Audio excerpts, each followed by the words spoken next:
भगवान करନ୍ତୁ प्रथमे से भलରେ पळେଇ ଆସନ୍ତୁ କାହିଁକି ନା ପ୍ରକୃତରେ ଓଡ଼ିଶା ଏବେ ତାଙ୍କୁ ଖୋଜୁଛି।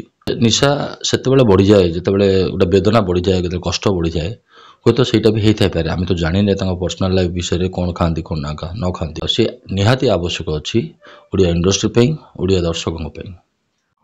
ଭାଇ କଣ କହିବେ, ଗତକାଲି 2 ଦିନ ପୂର୍ବରୁ ହ୍ୟୁମାନ ସାଗର ଓଡ଼ିଶାର ଗୋଟେ ଆଗଧାଡ଼ିର କଣ୍ଠଶିଳ୍ପୀ ବହୁତ କ୍ରିଟିକାଲ ଅବସ୍ଥାରେ ଏମ୍ସରେ ଭର୍ତ୍ତି ହୋଇଛନ୍ତି।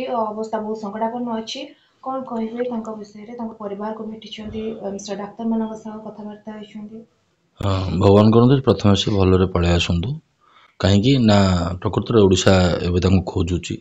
ଓଡ଼ିଶା ଦର୍ଶକ ଖୋଜୁଛନ୍ତି, ମ୍ୟୁଜିକ ଲାଇନ୍ର ସମସ୍ତ କର୍ମକର୍ତ୍ତା ବି ଖୋଜୁଛନ୍ତି। କାହିଁକି ନା ସେ ଜଣେ ଇମୋସନାଲି ଭଲ ପିଲା। ପ୍ରତ୍ୟେକ ମଣିଷଙ୍କ ଲାଇଫରେ କିଛି ନା କିଛି ପରିସ୍ଥିତି ଆସେ, ସେମିତି ଗୋଟେ ଆସିଛି। ଆଉ ଯେହେତୁ ସମସ୍ତଙ୍କୁ ନିଜର କରିପାରେ, ସମସ୍ତଙ୍କ ମନରେ ଦୁଃଖ ବେଦନା ଅଛି, ଆଉ ଆଶା ଆଉ ବିଶ୍ୱାସ ମଧ୍ୟ ଅଛି। ଭଗବାନଙ୍କ ପାଖରେ ପ୍ରାର୍ଥନା ବି କରୁଛୁ। ଆଉ ଓଡ଼ିଶାର ବହୁତ ଦର୍ଶକ ମଧ୍ୟ ପ୍ରାର୍ଥନା କଲେଣି ସୋସିଆଲ ମିଡ଼ିଆ ମାଧ୍ୟମରେ, ଯେ ସେ ବିଶ୍ୱାସ ଅଛି ଯେ ନିଶ୍ଚିନ୍ତ ସେ ଭଲ ହେଇକି ଫେରି ଆସିବେ। ସମୟ ପରିସ୍ଥିତି ସମସ୍ତଙ୍କ ଲାଇଫରେ ଆସେ, ତାର ଲାଇଫରେ ଗୋଟେ ଆସିଲା। ଆଉ ଭଗବାନଙ୍କୁ ଡାକୁଛୁ ଆପଣଙ୍କ ମାଧ୍ୟମରେ, କିମ୍ବା ଦର୍ଶକଙ୍କୁ ବି ରିକ୍ୱେଷ୍ଟ କରିବୁ ତାଙ୍କୁ ଭଗବାନଙ୍କୁ ସମସ୍ତେ ଡାକନ୍ତୁ ଆଉ ସେ ଫେରି ଆସୁ। କାହିଁକି ନା ଆଜିକା ଡେଟ୍ରେ ତାର ସବଷ୍ଟିଚ୍ୟୁଟ୍ ନାହାନ୍ତି। ଆଉ ସେ ନିହାତି ଆବଶ୍ୟକ ଅଛି ଓଡ଼ିଆ ଇଣ୍ଡଷ୍ଟ୍ରି ପାଇଁ, ଓଡ଼ିଆ ଦର୍ଶକଙ୍କ ପାଇଁ। ଭାଇ କହୁଛନ୍ତି ଅତ୍ୟଧିକ ନିଶା ସେବନ କାରଣରୁ ଲିଭର କିଡନୀ ଯୋଉ ଡ୍ୟାମେଜ ହେଇଯାଇଛି, ସବୁବେଳେ ପ୍ରାୟତଃ ନିଶାରେ ବୁଡ଼ିକି ରହୁଥିଲେ, କଣ କହିବେ ସେ ବିଷୟରେ?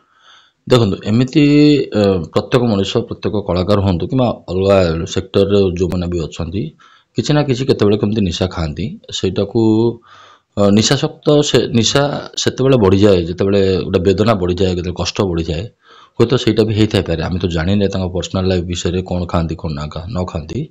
କିନ୍ତୁ ଯାହା ବି ହଉ, ଏମିତି ବହୁତ ପରିସ୍ଥିତି, ଏମିତି ବି ଲୋକ ଦେଖିଛନ୍ତି ଯେଉଁମାନେ ନିଶା ନ ଖାଆନ୍ତି ସେମିତି ବି ରୋଗରେ ପଡ଼ନ୍ତି।